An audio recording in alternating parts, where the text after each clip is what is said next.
Bad debts. Bad debts कैसे right of किए जाते हैं बुक्स में, उसके लिए कौन से कागज़ हैं जो होने चाहिए, what are the documents that are required for a proper bad debt write off, so that there is no problem in case of a income tax query later on, or let's say your even management wants to you to know कि 2016 में आपने right of किया था, क्यों किया था। सो उसका logic क्या है, उसका वर्किंग पेपर क्या है। So based on our working with the industry, this is a simple format. This format will explain you how this can be done, and this is good, and this is safe. आइए समझते हैं. ये topic cover sheet है. ये cover sheet है, इसके नीचे relevant documents लगेंगे. इसमें हमें क्या भरना है, आपकी कंपनी का नाम, जिसकी बुक्स बन रही हैं, उसका कौन सा प्लांट या डिवीजन है, किस कस्टमर का आप राइट ऑफ कर रहे हो, उसका नाम और पैन नंबर क्या है, क्योंकि बाद में पैन नंबर ना होने से भी तकलीफ होती है, कितना अमाउंट राइट ऑफ कर रहे हो, ये तो शॉर्ट समरी होगी जिसके बेसिस पे वाउचर बनना है. अब reason as per the customer, खास बात है कि कस्टमर क्यों नहीं पैसा दे रहा था, प्रॉब्लम क्या है, इसका एविडेंस लगाओ. रीज़न एज पर कस्टमर, तो कस्टमर ने बोला माल रिजेक्टेड है, क्वालिटी प्रॉब्लम है, माल लेट आया, तुमने फ्रेट गलत लगाया, कस्टमर बंद हो गया, कस्टमर लिक्विडेशन में चला गया, कस्टमर को तकलीफ क्या है, माल पहुंचा ही नहीं. कस्टमर कुछ बोलेगा ना, कस्टमर बोलेगा माल लेट पहुंचा, तुमने टेंडर कंडीशंस को पूरा नहीं किया, कोई प्रॉब्लम होगी. तो क्या प्रॉब्लम है यहाँ लिखो कि शॉर्ट समरी प्रॉब्लम क्या है, क्या वो प्रॉब्लम हमें जस्टिफाइड लग रही है, उसका एविडेंस साथ में लगाओ. Reason as per your internal department, आपका क्वालिटी डिपार्टमेंट, आपका प्रोडक्शन, आपका ऑपरेशन डिपार्टमेंट क्या बोल रहा है, वो भी तो कुछ बोलेगा. वो बोलेगा कि सर वी एग्री सर, हमसे गलती हो गई, हम मान लीजिए पैकेजिंग में है तो सर कलर वेरिएशन था, या सर लोगो गलत था. हम ऑटो कंपोनेंट में है तो सर इसका जो आईडी और ओडी है वही गलत था, या रबर में है या प्लास्टिक में है, सर इसकी जो केमिकल प्रॉपर्टीज़ हैं, जो इसकी इलास्टिसिटी चाहिए थी वो नहीं आ रही है.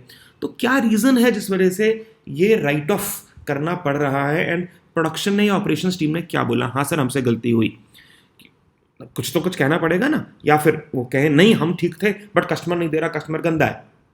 तो क्या कहा, उसका एविडेंस, उसके अगर राइट अप वो पीछे लग सके.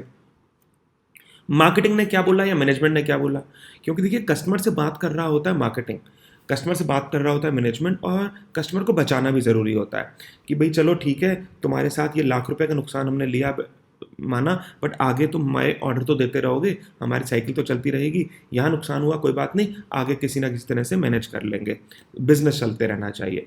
तो मार्केटिंग क्या कहता है, तो मान लीजिए मैं एक इनकम टैक्स ऑफिसर हूँ, मेरे पास अगर इस तरह से कागज़ आ रहे हैं कि देखो जी कस्टमर ने ये बोला, प्रोडक्शन ने ये बोला, मार्केटिंग ने ये बोला, लेजर अकाउंट ये बोलता है, तो एक न्यूट्रल आदमी देख कर कह सके कि हाँ भाई तुमने ठीक काम किया है.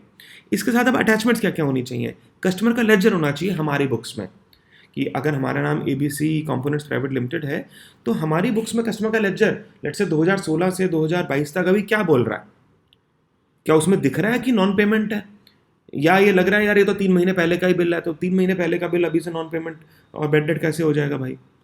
क्या 3 साल हो गए, अगर 3 साल नहीं हुए तो भी क्या दिख रहा है कि देखो चेक बाउंस हो गया, चेक आया फिर बाउंस हो गया, चेक आया फिर बाउंस हो गया, क्या दिख रहा है तुम्हें बुक्स देखकर.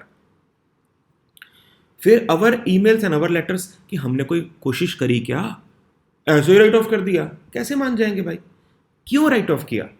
सो कि एक चार्टर्ड अकाउंटेंट अगर इस डॉक्यूमेंट को देखे, एक इनकम टैक्स ऑफिसर इस डॉक्यूमेंट को देखे, वो कहे हाँ भैया तुम्हारे कागज लॉजिकल है, इससे ज़्यादा एक नॉर्मल आदमी काम नहीं कर सकता, तुमने जितनी कोशिश करनी थी करी है, वो लगना चाहिए उन कागज और ईमेल्स को देखकर. कस्टमर का डेबिट नोट, कस्टमर की ईमेल्स, थर्ड पार्टी एविडेंस हमेशा ज़्यादा पावरफुल होता है आपके अपने एविडेंस से.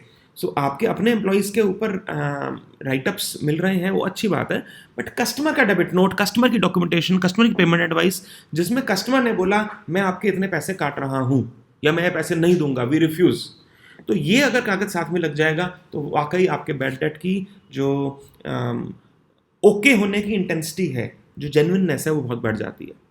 डी पॉइंट में लिखा लीगल नोटिस, अगर आपने कोई लीगल नोटिस भी दिया है, कोई कोर्ट केस तक आप पहुंच गए थे, तो क्या हुआ, कोर्ट केस की कॉपी लगा दीजिए, लीगल नोटिस कॉपी लगाइए, वो अगेन प्रूफ करता है कि आप बोना फाइड है, आपने पूरी पॉसिबल कोशिश कर ली, आपने पूरी पॉसिबल कोशिश कर ली और फिर भी नहीं मिला, तो अब भैया क्या करें. और फाइनल डिसीजन मैनेजमेंट ने क्या लिखा कि भाई आई फुल्ली एग्री, कुछ नहीं हो सकता, राइट ऑफ कर दो. और फिर मैनेजमेंट का स्टैम्प और साइन हो। तो फ्रेंड्स, ये वो कागज़ है, ये वो कागज़ है जो मेरे विचार से होना चाहिए, और इसके नीचे पूरा बंडल लग जाएगा राइट ऑफ के जो एविडेंसेस का, जिसकी मदद से आपको कभी भी इनकम टैक्स केसेस में या अपनी मैनेजमेंट के साथ, अपने फ्यूचर अकाउंट्स डिपार्टमेंट के साथ कभी कोई दिक्कत नहीं होगी। लॉजिकली आप प्रूव कर पा रहे हैं अपनी बात को।